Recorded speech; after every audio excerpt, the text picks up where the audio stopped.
ख्रिस्तामधील प्रिय बंधू आणि भगिनींनो, उपासना कार्यक्रमामध्ये आपले हार्दिक स्वागत.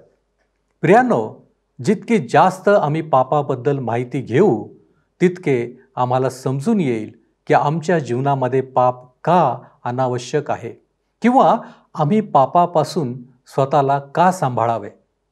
यासाठी आज आपण आजच्या अध्ययनात आदाम आणि ख्रिस्ताची तुलना पाहणार आहोत. नंतर आपण पाप आणि मृत्यूने जगामध्ये कसा प्रवेश केला आणि देवाने त्यांच्यापासून मुक्त होण्याचा मार्ग कसा दिला याबद्दल शिकणार आहोत. तर मग चला प्रियांनो, आपण आपल्या अध्ययनाची सुरुवात करूया.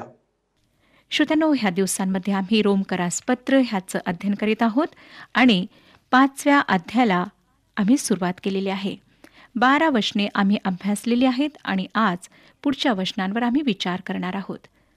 मी आपणाला सांगितलं होतं श्रोत्यांनो 12व्या वचनात की एका माणसाच्याद्वारे पाप जगात शिरले आणि पापाच्याद्वारे मरण शिरले आणि सर्वांनी पाप केल्यामुळे सर्व माणसांमध्ये अशा प्रकारे मरण पसरले. आता हे वचन नेमके काय म्हणते किंवा या वचनाचा अर्थ नेमका काय आहे ते आपण अधिक खोलात जाऊन पाहणार आहोत. या वचनाचा अर्थ आपण आपल्या पहिल्या पित्याशी इतक्या जबरदस्त रीतीने जोडलेले आहोत, त्याचा आणि आमचा इतका घनिष्ठ संबंध आहे की आम्हाला मानवी स्वभाव मिळण्याआधी, आम्ही पाप करण्याआधी आणि आम्ही जन्मायच्या आधी आम्ही आदामाच्या ठायी पापी आहोत. आपणाला कदाचित हे आवडणार नाही, पण परमेश्वर म्हणतो की हे असेच आहे आणि ह्याचे उदाहरण इब्री-लोकास पत्र 7वा अध्याय आणि 9व्या वचनामध्ये देण्यात आले आहे. हे वचन सांगतं, आणि दशमांश घेणारा लेवी ह्यानेही अब्रामाच्या द्वारे दशमांश दिलेच असे म्हणता येईल. म्हणजेच काय, तर लेवीचा जन्म ही होण्याच्या आधी तो मल्कीसिदेकाला दशमांश देत असे. तो हे कसे करू शकला बरे? कारण त्याच्या बापाला मल्कीसदेक भेटला, त्यावेळेस तो त्याच्यामध्ये बीज रूपाने होता. इब्री-लोकास पत्र 7वा अध्याय आणि 10वं वचन सांगतं की त्यावेळेस तो त्याच्यामध्ये बीज रूपाने होता. आणि अगदी ह्याच प्रकारे आदामाचे पाप आपल्या अंगी लावण्यात आले आहे. जसे कलम लावतात तसे जे आदामाने केले, आपणही तेच केले. देवाने जर आपल्या सर्वांना धरून एखाद्या एदेन बागेत ठेवले आणि आदामाला दिलेली परीक्षा आपल्यालाही दिली तर काय होईल? असं वाटतं, आदामाचा स्वभाव पापी नसतानाही त्याने जे केले त्यापेक्षा तुम्ही आणि मी आपला पापी स्वभाव असताना काही वेगळे आणि चांगले करू शकू असे तुम्हाला वाटते काय? मला नाही वाटत. त्यापेक्षा आदामाच्या अवज्ञेच्या एका कृतीमुळे आपण सर्व पापी झालो आहे हे सत्य आम्ही स्वीकारलेले बरे. आपण आधीच पाहिले की ख्रिस्ताच्या मृत्यूमुळे त्याचे नीतिमत्व आम्हाला मिळाले आहे. ख्रिस्त हा नवीन कुळाचा, मुक्त झालेल्या नव्या मानवाचा मस्तक किंवा मुख्य आहे आणि मंडळी त्याचे शरीर, नवी उत्पत्ती आहे. पॉल करिंथकरास पहिले पत्र 15वा अध्याय 45 आणि 47 वचनांमध्ये म्हणतो, त्याप्रमाणे असा शास्त्रलेख आहे की पहिला मनुष्य आदाम जिवंत प्राणी असा झाला, शेवटला आदाम जिवंत करणारा आत्मा असा झाला. पहिला मनुष्य भूमीतून म्हणजे मातीचा आहे, दुसरा मनुष्य स्वर्गातून आहे. आता तिसरा आदम अस्तित्वात येणार नाही, कारण ख्रिस्त शेवटचा आदम आहे. दुसरे, तिसरे आणि असंख्य मनुष्य असतील, कारण ख्रिस्त हा दुसरा मनुष्य आहे, परंतु तो दुसरा आदम नाही, तो शेवटचा आदम आहे. तो नव्या कुळाचा, नव्या उत्पत्तीचा मस्तक किंवा पुढारी आहे. ही गोष्ट अगदी प्राथमिक आहे आणि ह्या भागात पुढे एक वाक्प्रचार आपल्याला सतत आढळेल, तो म्हणजे विशेष करून हा होय. पॉल येथे म्हणतो की आपण आदामाच्या ठायी जे गमावले त्याच्यापेक्षा विशेष करून अधिक ख्रिस्तामध्ये आहे. हा वाक्प्रचार 9व्या वचनात आला तर आता त्याच्या रक्ताने नीतिमान ठरविण्यात आल्यामुळे आपण विशेष करून त्याच्याद्वारे देवाच्या क्रोधापासून तारले जाणार आहोत. आणि 10व्या वचनात, कारण आपण शत्रू असता देवाबरोबर त्याच्या पुत्राच्या मृत्यूद्वारे आपला समेट झाला, तर आता समेट असता त्याच्या जीवनाने आपण विशेष करून तारले जाणार आहोत. आणि ह्या भागातही पुष्कळसे विशेष करून आम्हाला आढळणार आहेत. करिंथकरास पहिले पत्र 15वा अध्याय 21 आणि 22 वचनांमध्ये आम्ही असे वाचतो, कारण मनुष्याच्या द्वारे मरण आहे, म्हणून मनुष्याच्या द्वारे मेलेल्यांचे पुनरुत्थानही आहे. कारण जसे आदामामध्ये सर्व मरतात, तसे ख्रिस्तामध्ये सर्व जिवंत केल्या जातील. आता श्रोत्यांनो, आदामाद्वारे मरण आले आणि जर तुम्हाला पुरावा पाहिजे असेल की खरेच आदामाचे पाप हे प्रतिनिधित्व करणारी कृती होती, तर एखादे तान्हे बाळ ज्याने कधीच पाप केले नाही ते का मरते ह्याचा विचार करा. ते तान्हे बाळ आदामाच्या कुळाचे आहे. आदामाच्या ठाई सर्व मरतात. आता पहा, देवाने मानवाला मरणासाठी किंवा मानवाने मरावे म्हणून निर्माण केलेले नाही. मानवासाठी मृत्यूपेक्षाही काहीतरी श्रेष्ठ आणि चांगले त्याने ठेवले आहे. आजही त्याच्याकडे ते आहे. आता हा विचार मनात ठेवून आपण पुढे 13व्या वचनाकडे जाऊया. 13वं वचन सांगतं, कारण नियमशास्त्रापूर्वी पाप जगात होतेच, पण नियमशास्त्र नसले म्हणजे पाप गणण्यात येत नाही. आदामापासून ते मोशेपर्यंत पाप जगात होतेच, परंतु त्यावेळी पाप हे नियमांचे उल्लंघन नसून फक्त देवाविरुद्ध बंड ह्या स्वरूपाचे होते. मला असं वाटतं श्रोत्यानो, ह्याच कारणासाठी कायनाने जेव्हा आपल्या भावाचा खून केला तेव्हा त्याला देवाने मृत्यूदंड दिला नाही. कायनाने भयंकर अघोरी कृत्य केले होते, पण देवाने खून करू नकोस हा नियम घालून दिलेला नव्हता. आणि वास्तविक पाहता कायनाला वाचवण्यासाठी देवाने कायनावर शिक्कामोर्तब केला. आणि थोड्याशा काळानंतर कायनाचा पुत्र लामेक त्याने केलेल्या मनुष्य हत्येचे कारण देताना सांगतो, एका पुरुषाने मला घाय केला, एका तरुणाने मला प्रहार केला म्हणून मी त्याला ठार मारले. कायनाबद्दल 7 पट सूड घ्यावयाचा तर लामेकाबद्दल 77 पट घेण्यात येईल. हे आम्हाला उत्पत्तीचे पुस्तक 4 अध्याय 23 आणि 24 वचनांमध्ये पाहायला मिळते. आता पहा, लामेकाकडे कारण होते. आणखी प्रलयाच्या वेळी लयाला गेलेली संपूर्ण मानवी पिढी ही पापाने ओतप्रोत भरलेली होती. ते सर्व लोक अगदी असाध्य आणि कामातून गेलेले होते. पृथ्वीवर मानवांची दुष्टाई फार आहे. त्यांच्या मनातील येणाऱ्या विचारांच्या सर्व कल्पना केवळ एकसारख्या वाईट असतात असे परमेश्वराने पाहिले. उत्पत्तीचे पुस्तक 6 अध्याय आणि 5 वचन सांगतं. परंतु श्रोत्यानो, त्यातील एकानेही 10 आज्ञा मोडल्या नव्हत्या, कारण त्यावेळी 10 आज्ञा दिलेल्याच नव्हत्या. मात्र ते लोक पापी होते म्हणून त्यांचा न्याय झाला.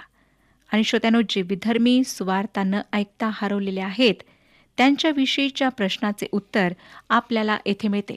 उत्तर असे आहे की सर्वच माणसे त्या हरवलेल्या कुळातले आहेत. आपल्याला हे स्वीकारायला कठीण जाईल, परंतु वस्तुस्थिती अशी आहे की तुम्ही आणि मी हरवलेल्या कुळात जन्माला आलो आहोत. आपण काही छान सुंदर लोक नाहीत. आम्ही उत्क्रांतीमुळे अस्तित्वात आलेलो नाही. सरळ रेषेत किंवा पायरी पायरीने आपल्यात चांगलासा असा काहीतरी बदल होतो हे साफ चुकीचे आहे. श्रोत्यांनो, तुम्ही आणि मी एका हरवलेल्या कुळामधले आहोत आणि आपल्याला तारणाची मुक्तीची नितांत आवश्यकता आहे. इतकेच काय, तर मानवाची विचारधारा ही देवापासून दूर अलिप्त अशी झालेली आहे. कोणीतरी उद्या उठून म्हणेल, मग मला वाटतं देवाने सर्वांना तारलेच पाहिजे, हे एक नैतिक बंधन त्याच्यावर येते. नाही, तसे बंधन त्याच्यावर नाही.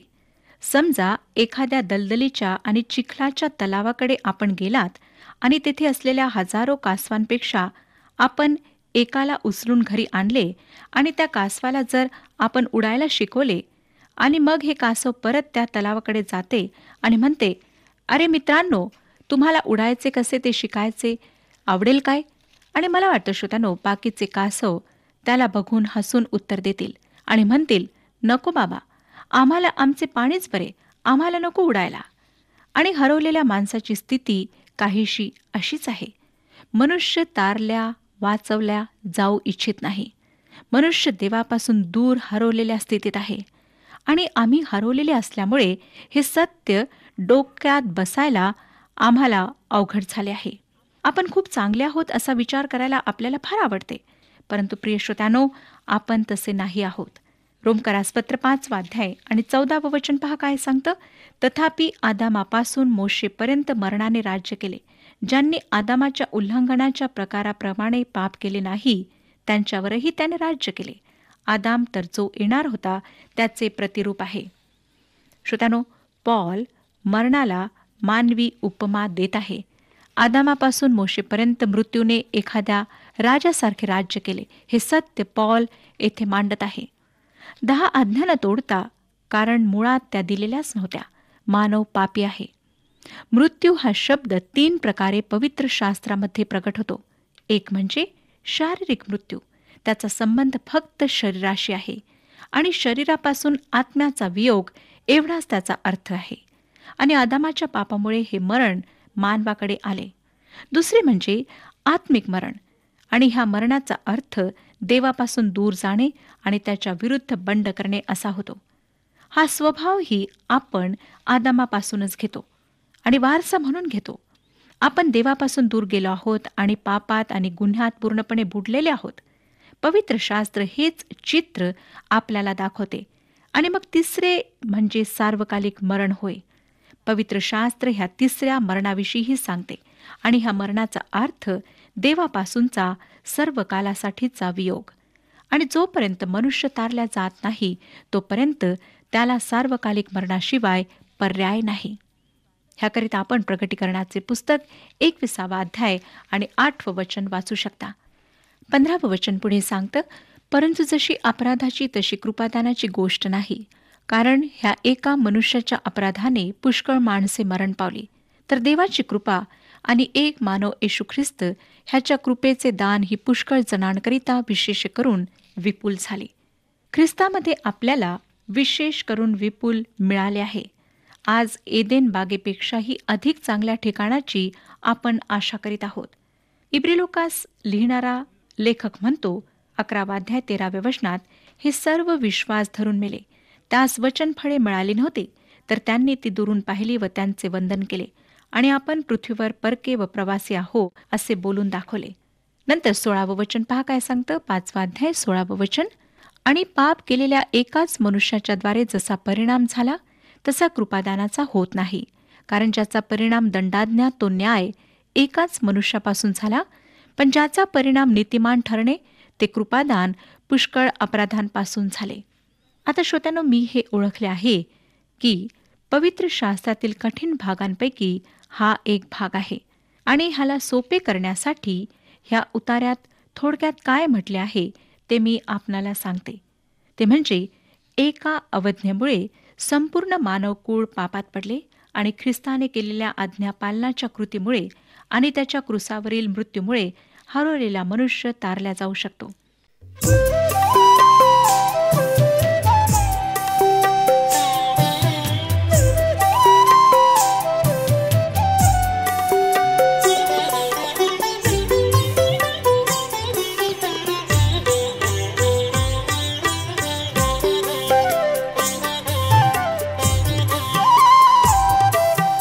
तव सहवास घडावा प्रभु रे, क्षणभर विरह नसावा.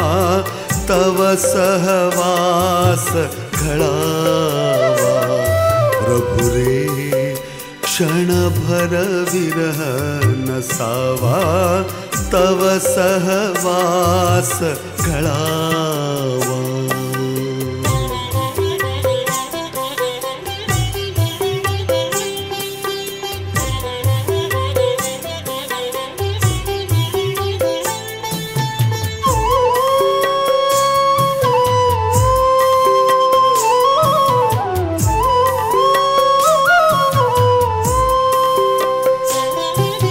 राहो सुंदर सदनी नगरी, क्यों रानी पर्वत कुहरी. राहो सुंदर सदनी नगरी, क्यों रानी पर्वत कुहरी. देह विभो हमाजा, देह विभो हमाजा. कोठेही मग स्वर्गच जीवा. तव सहवास घडावा प्रभु रे, क्षणभर विरह नसावा. तव सहवास घडावा.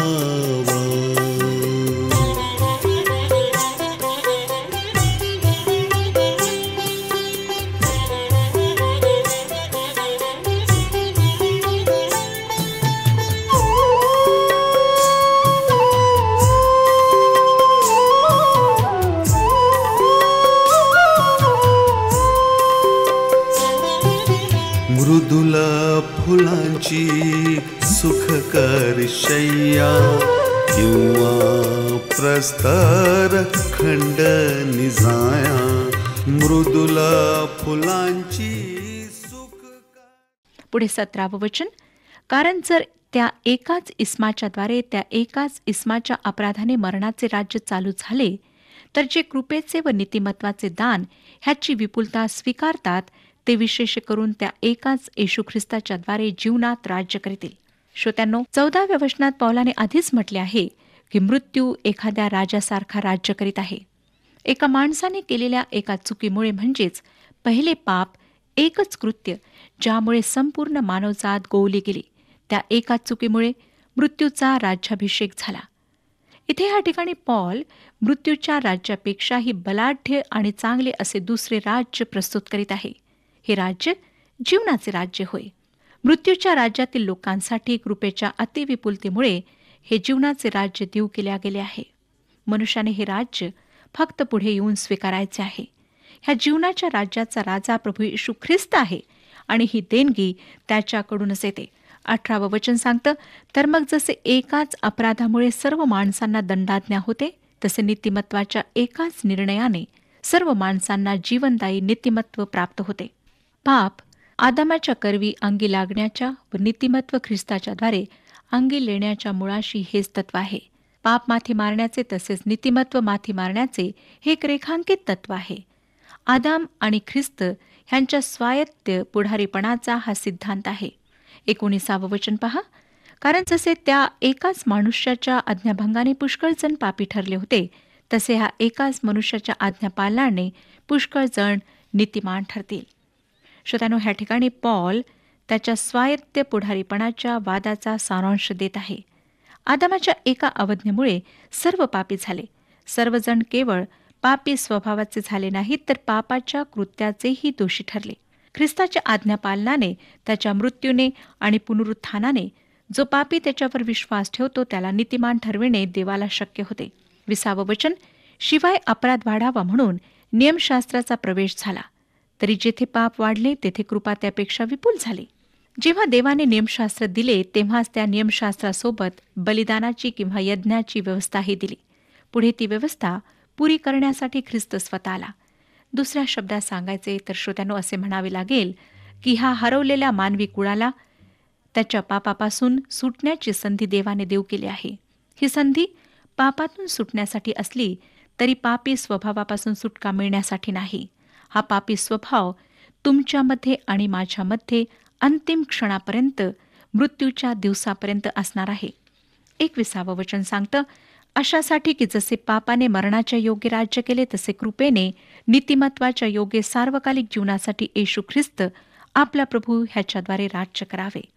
जसे पापाने मरणाच्या योगाने राज्य केले, तुम्ही आणि मी आज अशा जगात जगत आहोत जेथे पाप राज्य करीत आहे. आज पृथ्वीचा राजा कोण आहे हे तुम्हाला जाणून घ्यायचे आहे काय? पवित्र शास्त्र सांगते की सैतान तो राजा आहे. तो सर्व पृथ्वीवर खाली जाऊन कोणाला गिळावे ह्याचा शोध घेत आहे. श्रोत्यानो, पापाने मरणाच्या योगाने राज्य केले आणि ह्यामुळेच आज देखील स्मशाने भरलेली आहेत आणि भरत आहेत. तसेच कृपेने नीतिमत्वाच्या योगे सार्वकालच्या जीवनासाठी येशू ख्रिस्त आपला प्रभू याच्याद्वारे राज्य करावे. तो ह्या हरवलेल्या कुळांमधून लोकांना निवडून घेत आहे, बोलावित आहे. जे कासवाप्रमाणे आध्यात्मिक जीवनात सुस्त पडलेले आहेत, ज्यांच्यामध्ये काहीच आत्मिक सामर्थ्य नाही, त्यांना तो उडायला शिकवित आहे. श्रोत्यानो, मानव देवापासून दूर गेलेला आहे. त्याचा स्वभाव मूळतःच पापी आहे. आता मात्र परमेश्वर ह्या हरवलेल्यांना तारण देऊ इच्छित आहे. देवाच्या सर्व नीतिमत्वाच्या मागण्या ख्रिस्ताच्या मरणात परिपूर्ण होतात. देवाचे राज्य ख्रिस्ताच्या वधस्तंभावर पूर्णपणे व निश्चित रूपाने प्रस्थापित झाले आहे. बाकीची आजूबाजूची सर्व भूमी ही ठिसूळ वाळूसारखी आहे. विश्वासणाऱ्या पाप्याला आता शेवटच्या आदामाशी, जो पुनरुत्थित झाला व सर्वांचा गौरवी तारणारा, त्याच्याशी झालेल्या समेटामुळे सार्वकालिक जीवन प्राप्त झाले आहे. ह्यामुळेच तारण पावलेल्या पाप्यांचे पवित्रीकरण होऊ शकते. आता आपण 6व्या अध्यायाकडे वळूया. पवित्रीकरणाचा पाया म्हणजे प्रभू येशू ख्रिस्ताशी एकरूप होणे, ख्रिस्ताची आज्ञा पाळणे अर्थात पवित्रीकरणाचा अनुभव प्राप्त करणे हा ह्या अध्यायाचा विषय आहे. 5व्या अध्यायात आम्ही पाहिले श्रोत्यांनो की आदामाच्या पुढारीपणात पाप आले आणि ख्रिस्ताच्या पुढारीपणामुळे पवित्रता, नीतिमत्व आले. आदामाच्या दैहिक पुढारीपणामुळे मानव कुटुंबामध्ये पापाची कलम लावण्यात आली. परंतु ह्या मानवी कुटुंबाचा आणखी एक पुढारी आहे आणि तो म्हणजे प्रभू येशू ख्रिस्त. तो जीवन व नीतिमत्व देतो. तो पापाचा दोष मानवाच्या माथ्यावरून पुसून टाकतो आणि ह्या आधारावरच जे त्याच्यावर विश्वास ठेवतात त्यांच्या जीवनात येऊन त्यांना नीतिमान बनविण्याची प्रक्रिया तो सुरू करतो. म्हणजेच काय, तर तो त्यांना चांगले बनवणे सुरू करतो. आता ह्या 6व्या अध्यायात विशिष्ट पदाकरिता पवित्र केल्या जाणे ह्या विषयाने सुरुवात करून आम्ही अध्यायाच्या दुसऱ्या भागात व्यावहारिक पवित्रीकरणाविषयी पाहणार आहोत. ह्या पवित्रीकरणाविषयी मी आधी 2 गोष्टी आपणाला सांगू इच्छिते. नीतिमान ठरविण्याच्या आणि पवित्रीकरणाच्या प्रक्रियेत फरक आहे. हे 2 शब्द पवित्र बायबलमधील आहेत. ह्यांच्याशी आम्ही खूप परिचित व्हायला हवे. पापापासून तारण पावणे आणि देवासाठी वेगळे होऊन त्याला हवे तसे बनणे ह्या दोन्ही गोष्टी भिन्न आहेत. नीतिमान ठरण्यासाठी ख्रिस्ताशी एकरूप होणे पवित्रीकरणासाठी पायाभूत आहे आणि ख्रिस्तामध्ये आम्ही आहोत हे 2 भिन्न विषय आहेत, परंतु तरी हे एकमेकांपासून वेगळे होऊ शकत नाहीत. नीतिमत्व हा पाया आहे ज्यावर पवित्रीकरणाची इमारत उभी असते. मला हे जरा वेगळ्या प्रकारे मांडू द्या. श्रोत्यांनो, नीतिमान ठरणे हे कृत्य आहे. पवित्रीकरण हे कार्य आहे.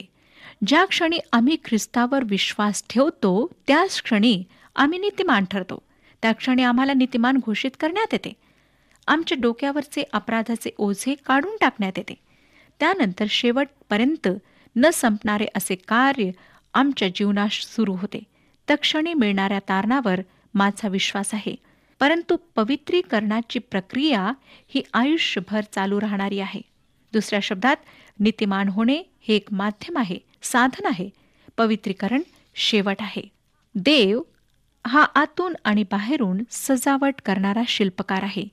त्याने आपला दंड भरून दिला आणि पापाचा दोष काढून टाकून आम्हाला त्याच्या सानिध्यात उभे राहण्यास पात्र ठरविले. ही त्याने बाहेरून केलेली सजावट म्हणावी, परंतु तो आतून ही सजावट करणारा शिल्पकार आहे. आपण जसे असायला हवे तसे आपण व्हावे ह्यासाठी पवित्र आत्म्याच्या सामर्थ्याने तो आमच्या हृदयात आणि जीवनात राहायला येतो. आपल्याला तारल्यानंतर तो आपल्याला पापातच सोडत नाही, परंतु ह्याचा अर्थ असा होत नाही श्रोत्यांनो की नीतिमान ठरविल्यानंतर पवित्रीकरण हे कर्तव्य होऊन बसते. ते कर्तव्य होत नाही. उलट पक्षी दोषमुक्ततेमधून उत्पन्न झालेले ते एक सत्य असते. खरे तर ख्रिस्ताच्या मरणात आणि पुनरुत्थानात दोषमुक्तता आणि पवित्रीकरण हे दोन्ही एकत्र एखाद्या झऱ्यासारखे वाहू लागतात. तारणासाठी आणि पवित्र जीवन जगण्यासाठी पापी विश्वासाने स्वतःऐवजी ख्रिस्तावर अवलंबून राहतो. करिंथकरास पहिले पत्र 1 अध्याय आणि 30व्या वचनामध्ये सांगण्यात आले आहे, त्याकडून तुम्ही ख्रिस्त येशूमध्ये आहात. तो देवापासून आपल्याला ज्ञान, नीतिमत्व, पवित्रीकरण व पाप विमोचन असा झाला. 6व्या अध्यायापर्यंत पॉल संताच्या पवित्र जीवनाविषयी चर्चा करीत नाही. 6व्या अध्यायानंतर मात्र पाप्याच्या तारणाविषयीची चर्चा पॉल थांबवतो. ज्यावेळी पॉल पाप्याच्या तारणाविषयी चर्चा करीत होता तेव्हा तो संतांविषयी आणि त्याने कसे जीवन जगावे त्याविषयी बोलत नव्हता. आता मात्र त्याच विषयीची चर्चा पॉल करीत आहे. म्हणूनच ज्या पाप्यांना देवाने नीतिमान जाहीर केले आहे त्यांना वास्तवात नीतिमान करण्याचे देवाचे सामर्थ्य हा ह्या अध्यायाचा विषय आहे.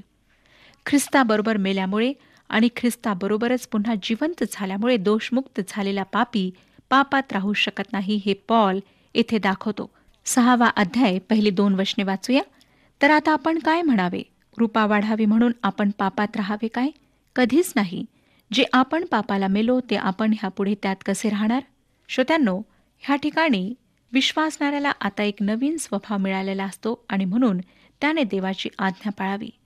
विश्वास करणाऱ्याला काहीही करण्याची मुभा आहे हा जो प्रचलित विचार आजकाल आपल्याला आढळतो त्या विचारापासून ह्या अध्यायामुळे आपली सुटका होईल. हा विचार खोडला जाईल. इथे पॉल वाद घालण्याच्या आविर्भावात बोलत आहे. आपल्याला आठवत असेल जेव्हा तो पापाची चर्चा करीत होता तेव्हा त्याच्या भाषेत वाद घालण्याचा आविर्भाव प्रगट होत नव्हता. उलट तेव्हा तो जे आहे जसे आहे ते सत्य मांडत होता. तो त्यावेळी काही सिद्ध करण्याच्या प्रयत्नात नव्हता. जीवनाकडे जे आहे जसे आहे अशा अगदी प्रखर दृष्टीने पाहून आपण सर्व पापी आहोत हे कटू सत्य त्याने मांडले. परंतु आता मात्र हा प्रश्न विचारून वाद घालण्याच्या आविर्भावात पॉल ह्या अध्यायाची सुरुवात करीत आहे. ग्रीक भाषेत हा प्रश्न पौलाने असा विचारला आहे की त्याला फक्त एकच उत्तर मिळू शकते. प्रश्नाची सुरुवात तर मग आपण काय म्हणावे अशा शब्दांनी तो करतो. देवाचे अद्भुत तारण पाहिल्यावर मग तुम्ही त्याविषयी काय म्हणू शकाल? ह्याची एकच योग्य प्रतिक्रिया म्हणजे हालेलुया. देवाच्या ह्या सुंदर देणगीविषयी तारणाविषयी आम्ही आणखी काय म्हणणार? पौलाच्या वादाचा पुढचा प्रश्न आहे, कृपा वाढावी म्हणून आपण पापात राहावे काय? श्रोतांनो, तारण पावल्यावर आपण पापात राहावे काय ह्या प्रश्नाला देवाचे हे उत्तर आहे. हे उत्तर असे आहे, असे ना हो. मला खात्री आहे की आजच्या वचनाच्याद्वारे परमेश्वर आपणाशी बोललेला आहे. परमेश्वर आपणास सर्वांस आशीर्वाद देव. हा कार्यक्रम आपणास आवडला काय? आता आम्हाला एक मिस कॉल करा आणि आपण पुढील विजेता होऊ शकता.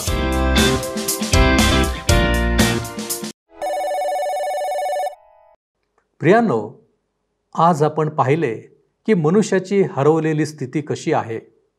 या स्थितीमुळेच मनुष्याला तारणाची आवश्यकता आहे. मनुष्याच्या जीवनावर पापाचा गंभीर परिणाम झाला आहे. मृत्यू जो आमच्यासाठी शारीरिक आहे, आत्मिक आहे आणि सार्वकालिकही आहे.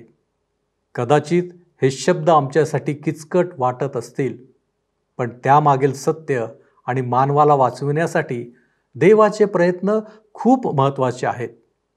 हे जर आम्हाला समजले तर नक्कीच आम्ही ख्रिस्ताशी एकरूप होऊ शकतो.